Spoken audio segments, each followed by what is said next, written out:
Chapter 8. On that day King Ahasuerus gave to Queen Esther the house of Haman, the enemy of the Jews.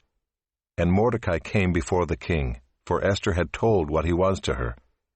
And the king took off his signet ring, which he had taken from Haman, and gave it to Mordecai.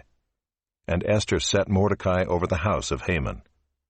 Then Esther spoke again to the king.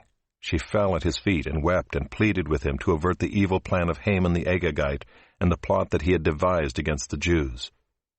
When the king held out the golden scepter to Esther, Esther rose and stood before the king, and she said, "If it please the king, and if I have found favor in his sight, and if the thing seems right before the king, and I am pleasing in his eyes, let an order be written to revoke the letters devised by Haman the Agagite, the son of Hammedatha, which he wrote to destroy the Jews who are in all the provinces of the king.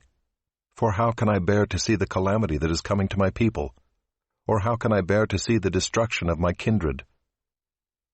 Then King Ahasuerus said to Queen Esther and to Mordecai the Jew, "Behold, I have given Esther the house of Haman, and they have hanged him on the gallows, because he intended to lay hands on the Jews.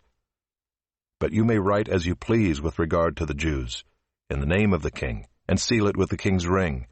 For an edict written in the name of the king and sealed with the king's ring cannot be revoked." The king's scribes were summoned at that time in the 3rd month, which is the month of Sivan, on the 23rd day.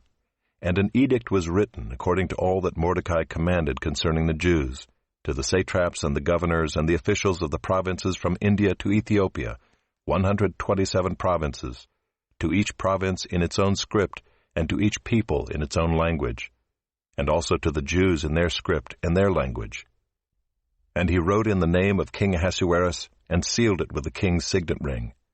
Then he sent the letters by mounted couriers riding on swift horses that were used in the king's service, bred from the royal stud, saying that the king allowed the Jews who were in every city to gather and defend their lives, to destroy, to kill, and to annihilate any armed force of any people or province that might attack them, children and women included, and to plunder their goods, on one day throughout all the provinces of King Ahasuerus, on the 13th day of the 12th month, which is the month of Adar. A copy of what was written was to be issued as a decree in every province, being publicly displayed to all peoples, and the Jews were to be ready on that day to take vengeance on their enemies. So the couriers, mounted on their swift horses that were used in the king's service, rode out hurriedly, urged by the king's command, and the decree was issued in Susa the citadel. Then Mordecai went out from the presence of the king in royal robes of blue and white, with a great golden crown and a robe of fine linen and purple, and the city of Susa shouted and rejoiced.